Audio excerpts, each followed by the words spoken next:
Hindi naman kita yung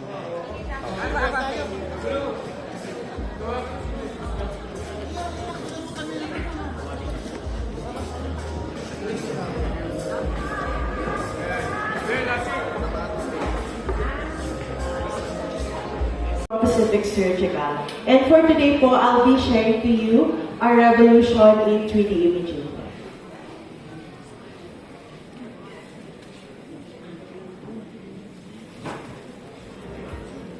So let's watch this.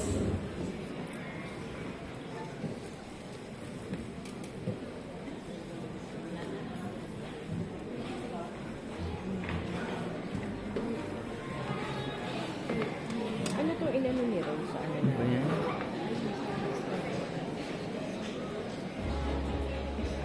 So Zim Imaging, a CRM company from Germany, a CRM-only company, presents to you our Zoom Vision RFP3. That is the actual simulation of our CR doing its 180-degree smart scan to acquire 3D information for 3D reconstruction. So since this is a CR system, it can maintain the 2D geometry of a regular CR, can reconstruct 3D images, and can be applied for other multidisciplinary applications. With our special metal correction artifact, we are able to display even the smallest metallic implants. So that is our Zoom Vision RFP3, a CR that can perform like a mobile CT scan.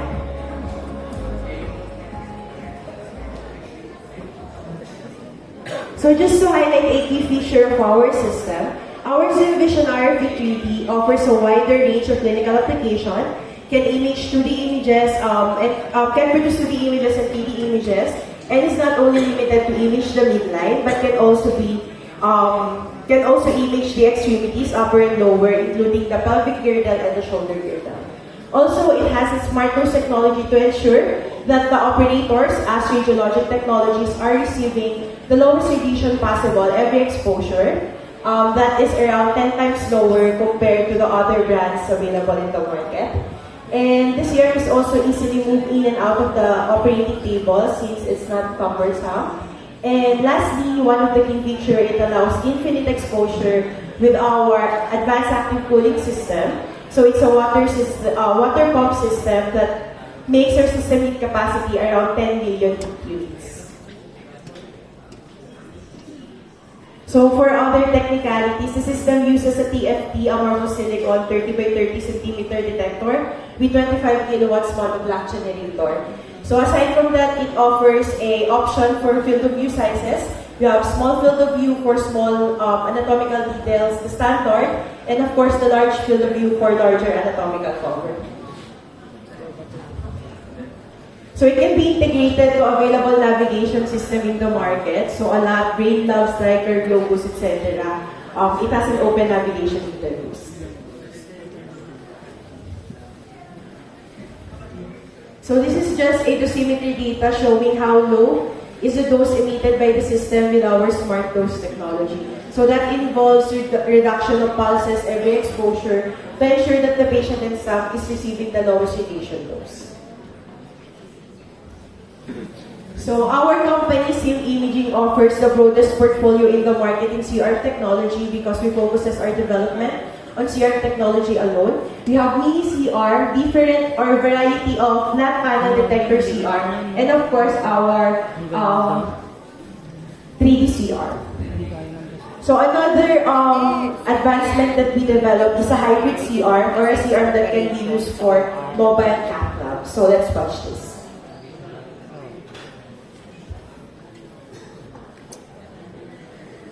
So this is our Zoom Vision RFD Hybrid Edition.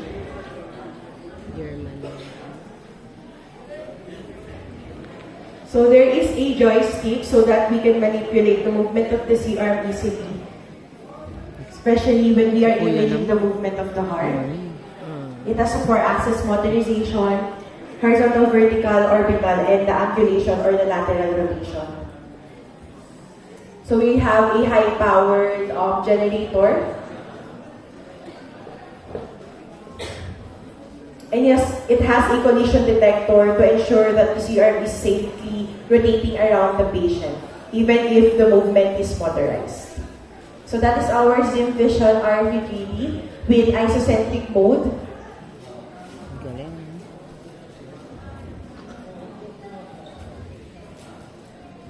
So for the actual hybrid setup po, let me show another video.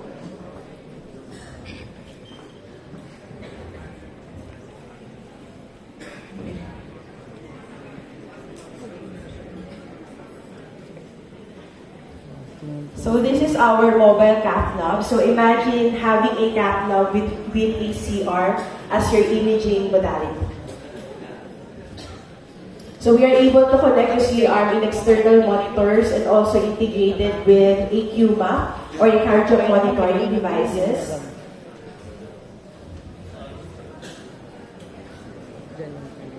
So this amazing technology had allowed a CR machine to image even the cardiac movement of the heart.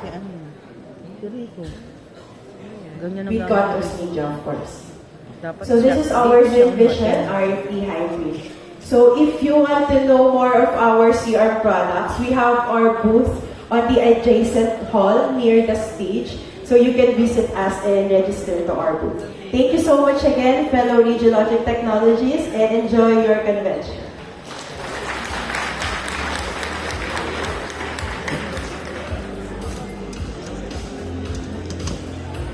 Mandarin, Philippines. Let us welcome Madam Emmy Florence. Thank you, Ms. Pichi. Good morning. First, allow me to congratulate the officers and the organizers of this convention for the Philippine Annual Radiologic Technologies Annual Convention.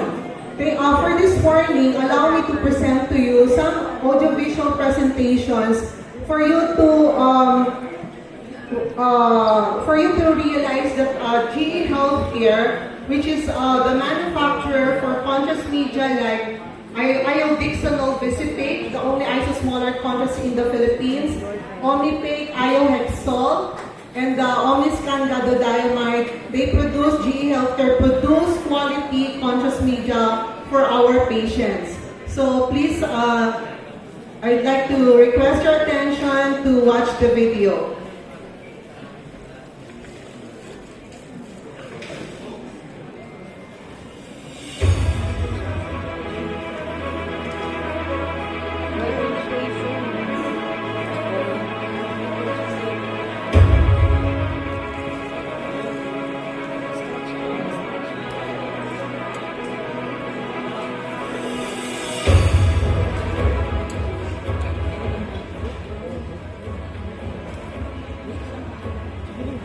Ano bang araw ngayon?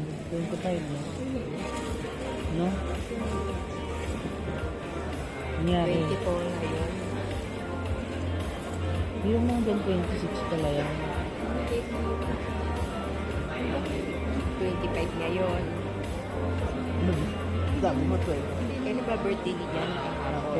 24, 25. Hanggang Ano nakalagay? ay 26. nakakalagay.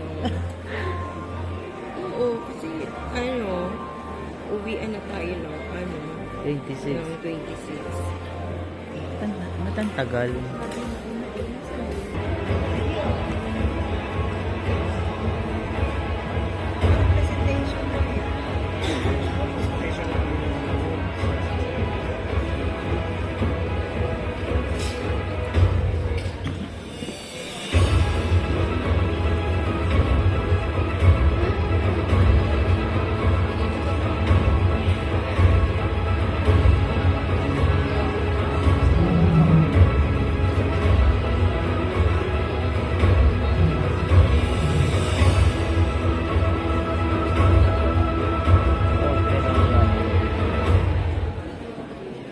That is to inform you that with the scarcity of iodine in the market right now, I'm sure all of you have heard about the last year's problem on scarcity of iodine, wherein contrast media is being given to specific countries on a limited number of vials. So with the great insignificant investment that GE Healthcare put in to ensure that quality and enough sources of conscious media will be provided to our patients. So next, please watch the evolution of contrast by GE Healthcare.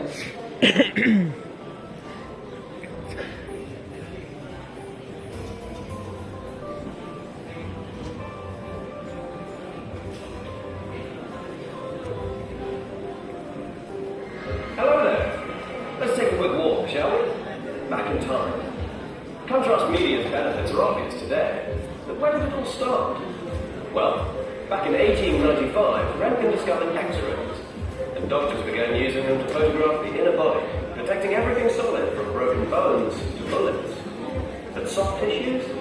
Not so clear. Having a low radiopacity, soft tissues were difficult to make out. Take Helen, for example. In the early 1900s, she fell and injured her arm. An X-ray helped confirm a fracture that had torn ligament, a fuzzy blur, went unnoticed and untreated. X-ray potential was huge, and doctors knew it. And so began the search for contrast media. All sorts of substances were tried. Early experimenters used a chalk paste to view the vascular system. With a severed hand. Barium sulfate worked well for gastrointestinal imaging. Then a new compound emerged, iodine, with its excellent radiopacity. In 1923, Roundtree and Osborne, working with syphilis patients treated with iodine salts, discovered iodine's X-ray enhancing capacity. But pure iodides are harmful. So it was good news when in 1929, Swick found iodine atom tied to a pyridine ring, resulting in much gentler contrast agent. Dito sa The likod. mid-30s brought more advancements. Sige. Dye-iodinated agents like Eurotrust were introduced, yielding much brighter images. Tapusin ko lang ito. Remember Hanggang Helen? 14 lang. Well, Malapit. her daughter Emma was diagnosed in 1940 with kidney stones. Because of X-rays enhanced with Eurotrust, the doctor could treat her with greater precision. Kitang-kita yung ano. Advances continued. In the 50s, Vernon Wallingford brought us tri-iodinated compounds, which were even brighter, which led to GE Healthcare's Hypake 3 and minutes. Isopake, which were left toxic. Then in the mid-60s, Torsten Ullman uncovered another culprit of patient complications, high osmolality. Ullman joined GE Healthcare and developed trizimide, which in 1969 was introduced in a freeze-dried powder form as Amapake, the first low-osmolar Yun ang magdadala non-ionic ng bag. contrast agent on the market. Iwanan ko na. The high-quality X-ray image produced by Amapake helped diagnose a spinal tumor in Emma's son, Eric. And with Amapake's low level of discomfort, Eric stayed still during the procedure. But Amapake had to be mixed on the spot, not too user-friendly. In 1982, GE introduced Omnipake, a ready-to-use solution with an even better safety profile, which brings us to the modern era Ganyan of naman ba? contrast media. Today, Omnipake is the gold standard in low-osmolar contrast media. It's unsurpassed by other low-osmolar agents for both tolerability and diagnostic efficacy. Ay, 1 Now, minute na onto lang. dimeric compounds and isosmolar compositions, which are also very well tolerated, Alas 9. such as GE Healthcare's Visipake, launched in 1994. It is the only contrast medium available for intravascular use, with an osmolality equal to blood at all iodine concentrations. Studies have shown excellent renal tolerability, cardiac safety, and patient comfort. And in MR imaging, GE's Omniscan is a leading contrast to magnetic resonance imaging, with over 43 million doses delivered and 16 years in the field. Patient safety is Omniscan's top priority. It offers versatility and flexibility to the busy radiologist and is well tolerated by the vast majority of patients. Contrast media today combine imaging sophistication with highest Technologies is that number one, we have disjoint information, contrast documentation requirements, and documentation method. Next please. Disjoint information, paano nga ba nakaka-affect sa workflow natin mga radtech? Sometimes, yung ating pong mga machines ay may kanya-kanya po silang mga information na kailangan ilagay. Wherein, every machine kailangan natin maglagay ng mga demographic data ng mga pasyente. even in the CT scan, X-ray, and everything. So this is one problem that nakaka-affect sa workflow natin mga RadTech. And another problem is, next please, the contrast documentation requirements. In International Society of Magnetic Resonance in Medicine, the clinical indication, specific agent, and dose, and other important information should be documented in medical record. And even in European Society Medicine Agency, they require that doctors should record the patient notes, the type and dose of contrast agent used. So currently in the Philippines, wala pa po tayo sinusunod regarding the contrast requirements. But I believe in the future, the Philippine College of Radiology might acquire this requirement. So we have this research made in Germany, Italy, and UK. Wherein in Germany, currently, they have this data manually entered. So each is nilalagay po nila yun na manually. And even in their PACS and their RIS. While in Italy, the data are manually entered even in their RIS and PACS, and the UK, they are paper. So same with the Philippines. We are in paper-based, wherein yung mga contrast dose, mga lot number, expiry date, kinukuha pa natin sa sticker ng ating mga contrast, right? So we have to get it and ilagay po natin siya sa medical record ng pasyente. And sometimes, ang nangyayari po is that when we file this medical record, sometimes natatanggal yung sticker, and then nagkaroon ng reaction, and then we don't know kung nasa na yung lot number, and may mga nangyayari po ganun. And this one can affect the workflow of a RadTech. Okay. Next, please. Now, one problem also is the documentation of a RadTech. Sometimes nagiging burden din sa ating mga RadTech yung pagkuha ng mga contrast information like the dose, the concentration, the lot number, batch number, which is very important po sa pasyente natin. And sometimes, sa mga public hospitals, sometimes 1:10, ganun po yung mga pasyente natin, umaga pa lang, nagtagsa na yung ating mga pasyente. So, may tendency na pwedeng magkapalit. Well, yun po yung mga nangyayari sa atin, at nagiging burden po yung pagkuha ng mga information. So, next please. Because of this, Bio Philippines introduces to you the workflow solutions in automated documentation, because digital is the new manual. So we have this automated documentation wherein the documentation in PACS, coding and billing, data publication and input for smart protocols.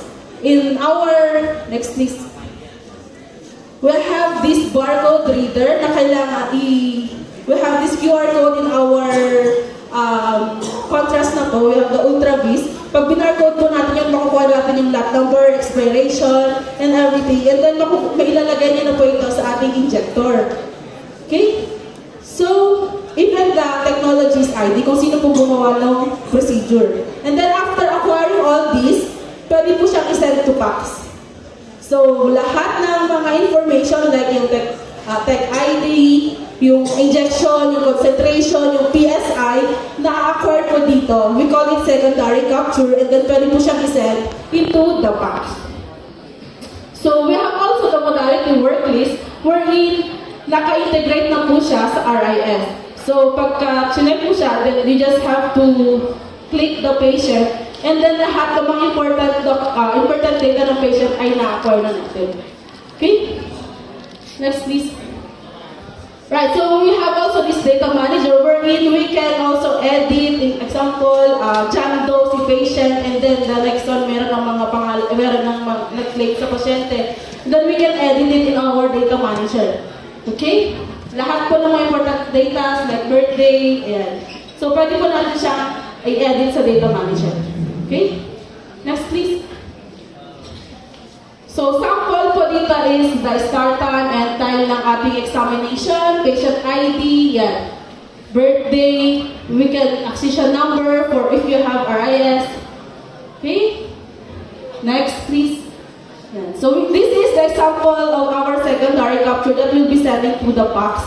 So even the graph po ng ating injection, makikita po natin yung peak kung nag-abort si Radtech sa injection na nangyari. So may-record po natin dito.